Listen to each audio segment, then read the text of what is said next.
আসসালামু আলাইকুম গাইস, কেমন আছেন সবাই? আশা করি সবাই ভালো আছেন আর ভালো অবশ্যই থাকবেন, কারণ স্টারে আমাদের দেশ আবার নতুন করে স্বাধীন হয়েছে। সবাইকে স্বাধীনতার শুভেচ্ছা জানাচ্ছি।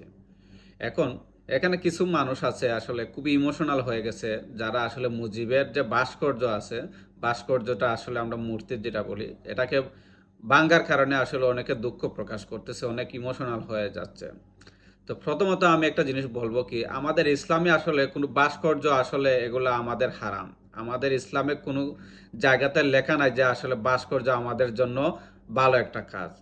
তবে আমি হিন্দু ভাইদেরকে উদ্দেশ্য করে বলবো, আমারও অনেক ক্লোজ ফ্রেন্ড আছে যারা আসলে হিন্দু সম্প্রদায়, তাদেরকে আমি আসলে ছোট করব না, কারণ তারা ধর্মকে আমি অবশ্যই শ্রদ্ধা জানাবো, কারণ তারা যেটা পেয়ে এসেছে এটা অবশ্যই তাদের শ্রদ্ধা জানানো উচিত।